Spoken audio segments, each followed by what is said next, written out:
Hi guys, it's Emily from Novel Novels and welcome to today's video. This is the Bronte Readathon announcement and I'm so excited about it. I'm sorry there is noise in the background in the garden. I think my neighbour is cutting bushes and stuff before the spring. But you all know that I am named after Emily Bronte. My sister Charlie from Charlie Brooke Reads is named after Charlotte Bronte, and kind of it's all the connections. And our youngest sister Vicky is Victoria Anne Bronte. So there are slightly different other reasons why we called our names, but the Bronte thing is a big thing in our family. I will be doing a video on why the Brontes are important to me in March. But yes, I've always grown up with the Brontes. I knew about them. My nan was a big reader and I've always loved them. And Wuthering Heights was the first book that captured my heart. So, when I heard that my lovely friend Kat from Brews and Reviews hadn't read Jane Eyre, and I was like, what? And there was lots of people saying they wanted to read the Bronte books. I know Jennifer from Jennifer Loves Books has a couple of Bronte books on her thing. And I also found out that I wanted to do something a little bit different for my birthday month of March, because you all know my birthday's in March and I wanted to do something a little bit different, nothing stressful for a readathon, so I did put the feelers out there. And it turns out that Charlotte Bronte died at the end of March. So that's a bit of a sad thing, obviously. We don't like anyone dying. But we all know their stories. So if you don't, I'll be telling you over the time. I wanted to do an easy readathon, so there are only 4 prompts. You only have to do one of them to be participating.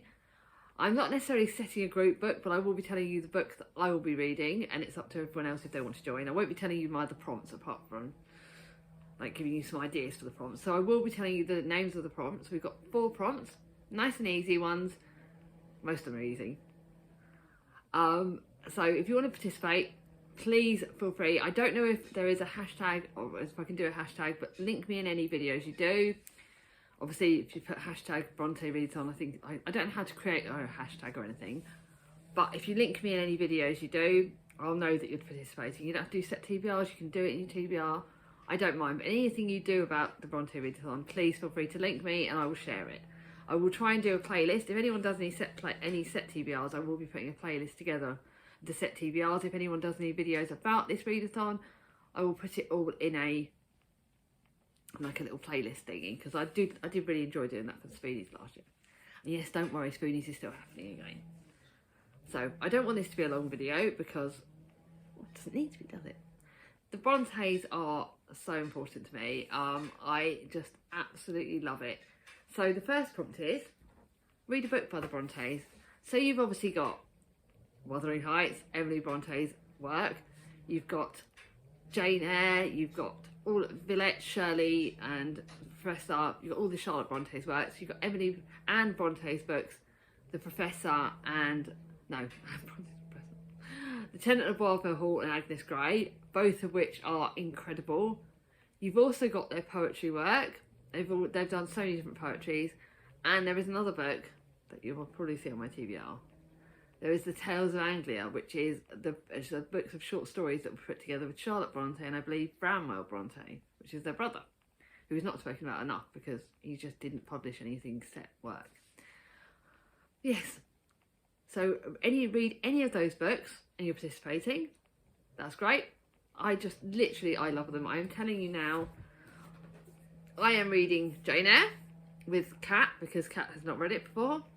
I know that Chatty from the Man Chatter has said she's going to read it, and it is probably my second favourite. Obviously, Wuthering Heights is my first favourite. This is my other edition. I've got like I've got Penguin Clothburn Classics edition of that, but that's right down the bottom.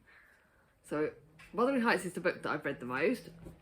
I think I've read this 3 times, so this will be my 4th time reading this book. But it never grows old.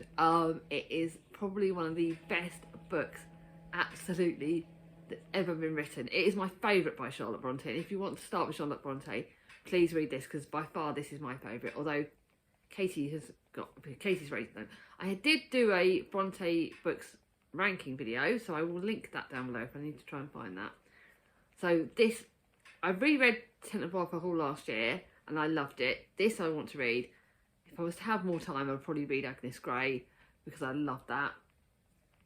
But this is a group that it's not necessarily a group book, but if anyone if there's enough people that want to read it, I will set up something on Boxer, or I will do, yeah, I will set something on Boxer if everyone's got Boxer. I don't even know if Cat's got Boxer. I know Chatty has. But yes, so I will be reading about this. You can all message me. I'm on Instagram. And Instagram is the best way of messaging me. So please feel free to message me if you want to talk to me about any of these books. I would love it. But this is going to be the book that I'm going to be rereading again. Jane Eyre is very dark. A lot of people know about Jane Eyre. It's literally Charlotte Bronte's best book. And it was ranked as one of the most greatest and perennially popular works of English fiction. And Jane Eyre literally has a really rough time. This is a lot of this is based on Charlotte Bronte's own history, so it's quite interesting. It's a very, very good book. I'm thoroughly recommend it. But obviously, everyone knows Wuthering Heights. If you don't want a too long book, this is shorter and it's bloody amazing. It is literally the best book ever. But do not go into this thinking it is a romance, because it is bloody well not. It is the darkest book you've ever seen. But yes, it's well worth it. Right. So, talk about that. The next prompt is read a dark book. Now, Jem from Gemma Books should love this. It is a book that is that, because obviously all of the Bronte books are set in, most of them I think, are set in Yorkshire, which is very dark. And you've got the wild moors, you've got wildness and dark. So read a book with like dark themes.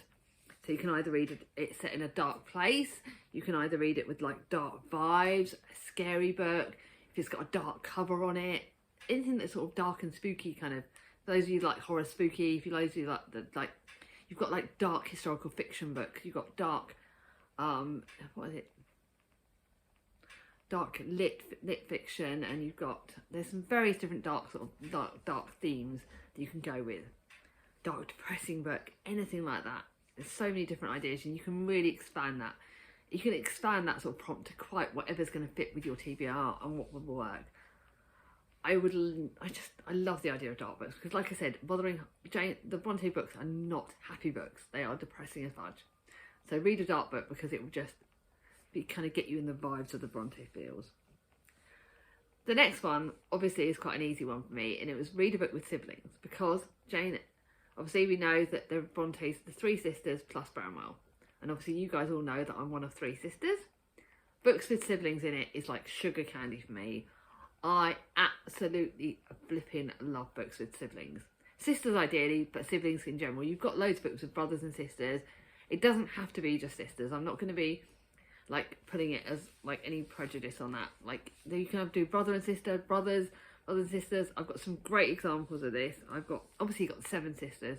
That was an incredible series. Any of those books. Bridgerton books, absolutely bloody love those.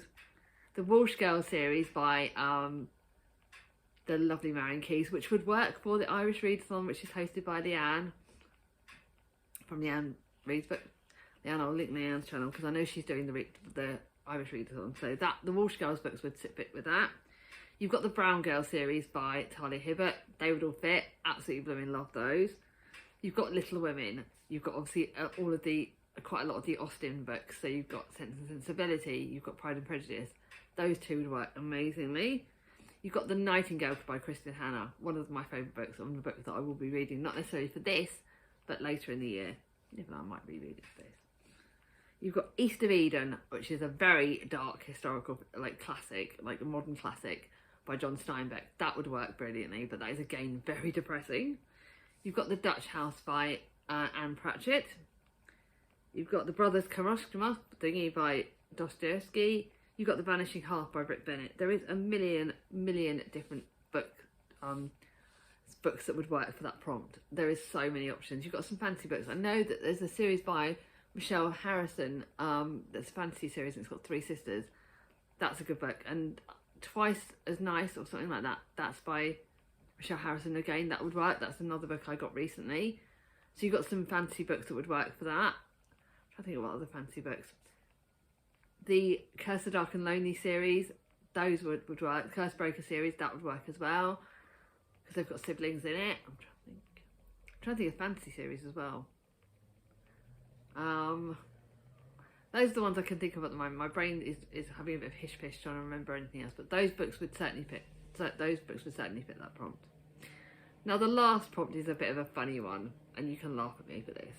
I decided that because it's my readathon and because it's my birthday month, I would do a funny prompt, but it does also work for the readathon. Read a book with a character or author called Emily. Me. But it'll be, obviously you've got Emily Bronte, Emily Bronte's poetry, or Wuthering Heights, that would work. But there are some other good authors called Emily. You've got Emily Henry. You have got Emily St. John Mandel. They're two of the ones the other two of the ones I definitely know about. And then for books with characters in it, you've got Emily of New Moon, that series by Ellen Montgomery. You've got Emily Wildness, Encyclopedia of Fairies, that whole series, that would work. You've got The Girl Who Chased the Moon. There is a lead character called Emily in that. I think in the Anne Green Gables series there is an Emily in it. And there is a lot of Emilys in books. Every time I find one, I get excited about it. But you can have fun and make that prompt whatever you want. It is just a silly, silly prompt, but I just thought it would be funny. And like I said, if you read in Wuthering Heights, if you read Wuthering Heights for this, you've got all 4 prompts are in one book. That's dead easy. But it's up to you how to make this readathon work. The big thing is I want to encourage people to read a Bronte book. Oh, and also there is the book by Bella Ellis series, the Vanishing Half. The Bella Ellis series about the Bronte mysteries, that would work. Oh, and also there is also a historical fiction that I will try and remember to link. There is a historical fiction mystery series with an Emily as lead character in that, but I cannot for the life of me remember what that is. I've got it on my shelves. There are mysteries with an Emily lead character in it, so that would also work. There are so many different options. It is just such a good fun. And something I'm super, super excited about, that at the end of the readathon on the 29th, Saturday the 29th of March, the lovely Katie from Books and Things is hosting a live with me. She's co-hosting my live with me to talk about the readathon, to talk about the love of Brontes, and just to have a really good time. You all know, Katie is one of my friends. Not just Katie's bloody amazing. Like literally, she's gonna get a big head. But The Secrets of Heartwood Hall, by the way, would work on the prompt of a dark book. The Secrets of Heartwood Hall, that would work as a dark book, by the way. I think, yeah, there is another prompt that would work for as well. So Katie's book would work for that. But Katie is a big lover of the Brontes. She adores their work like I do. How I know she loves it, but Katie has got such a big passion for the Brontes, and I love that. That's one of the things that we have in common, and I can't wait to talk about it. We'll probably be hosting it at 7 o'clock, but we will confirm the time nearer the time, because I have to work out what time suits Katie the best and what time I have to fit around Thomas, because kids are just enjoy. But that's it. That's what it is. It's exciting. It's a readathon that is close to my heart, and I hope that if any of you just pick up a Bronte book and share the love of Brontes, because they are everything. There are a couple of Bronte films. I may try and watch Jane Eyre. I have got Wuthering Heights on my wish list to buy the Wuthering Heights DVD, because I think there's a new film coming out, but I've heard that the casting's a bit controversial. But the Jane Eyre film is amazing, and I watched that once, and I might try and watch that again, because I did really like that. So yeah, let me know down below if you would like to join me on this. The Brontes readathon is obviously, so like I said, it's amazing. If you got to the end of this video, do a sibling emoji. So I think there is an emoji of like a family emoji of siblings. So you can do it like a sibling emoji. Or a sibling emoji. Yeah, if you can find a sibling emoji, that would be great. But obviously, like a dark emoji, like a dark moon emoji. If you can't find the sibling emoji, do like a dark moon emoji, because that would be like the dark theme of the readathon. But let me know down below if you want to join me. If you just let me know, talk to me in the comments down below if you're going to join me. If you've got any ideas, if you want recommendations, let me know. I can do a separate video of recommendations if people want. I can just share them on my channel and share them on my community link. I can do some pictures. Let me know. I would love to hear from you all in the comments. If you like this video, give it a thumbs up. If you're new to my channel, not subscribed yet, ring on my ding-a-ling, and I'll see you all soon. Bye bye.